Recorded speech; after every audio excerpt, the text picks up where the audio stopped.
এই যে এখানে এসব কি হচ্ছে? আমাকে রোজ 200 টাকায় থালি দেন, আর ওই বাচ্চাটাকে 20 টাকায় থালি দিচ্ছেন। এরকম আলাদা আলাদা কেন? আরে না না, আপনি ভুল ভাবছেন, তেমন কিছু না। ও তাই? আমি ভুল ভাবছি?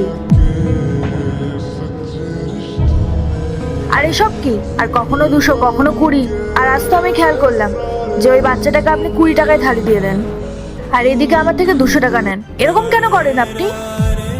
হ্যাঁ ম্যাডাম, আমি এমনটা করি, আর এর পিছনে একটা রিজন আছে বলেই আমি এটা করি। আর এটা তো আমার পার্সোনাল চয়েস। Personal choice? যদি এটা আপনার পার্সোনাল চয়েস হয় তাহলে আপনি এই রেস্টুরেন্টটা বন্ধ করে দিন।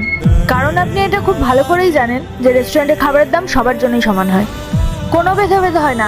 আপনি এরকম কেন করেন? ওই বাচ্চাটাকে যেমন 20 টাকার থালি দিয়েছেন, আমাকেও দিতে হবে হিসাব বরাবর। আচ্ছা, আপনি ওই বাচ্চাটাকে দেখেছেন?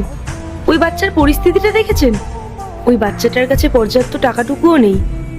ম্যাডাম, আপনার কাছে হয়তো এই দামি রেস্টুরেন্টে খাবার খাওয়াটা অ্যাফোর্ডেবল বা অনেকটা ইজি, কিন্তু সেটা সবার জন্য না। আর আমি এগুলো এই কারণেই করি যাতে ওর মতো ছোট বাচ্চারা নিজেদের ইচ্ছেটা পূরণ করতে পারে, তারা যাতে অন্তত পেট ভরে খাবারটুকু খেতে পারে। আমার তো ইচ্ছে ছিল ওদেরকে আমি ফ্রিতে খাবার খাওয়াবো, কিন্তু ওদের যাতে এটা না মনে হয় যে আমি ওদেরকে ফ্রিতে খাবার খাওয়াচ্ছি, আর ওদের যাতে খারাপ না লাগে তাই আমি ওদের জন্য 20 টাকায় থালি দিচ্ছি, আর বাকি সবার জন্য 200 টাকায়। আর হ্যাঁ ম্যাডাম, আপনার কথাটাও ঠিক, আমি তো আপনাকে সবটাই বললাম। আর এবার যদি আপনার মনে হয় যে আমি কিছু ভুল করছি, তাহলে আপনিও আমাকে 20 টাকাই দেবেন, আমি আপনাকেও 20 টাকায় থালি দেবো। না না দিদি, আমারই ভুল ছিল। আমি এবার আমার ভুলটা বুঝতে পেরেছি। আমি আপনাকে 200 টাকাই দেবো। আর এরপর থেকে আমিও চেষ্টা করব ওদের মতো বাচ্চাদের জন্য যেন কিছু করতে পারি। আপনি সত্যিই খুব ভালো দিদি, আর এইভাবেই কাজ করে যান। Thank you so much ma'am আমাকে বোঝার জন্য। আপনি একটু ওয়েট করুন, আমি আপনার পার্সেলটা প্যাক করিয়ে পাঠাচ্ছি।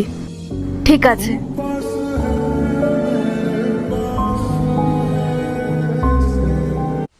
পার্ট 2 দেখতে সাবস্ক্রাইব করো ভেলকু 78M।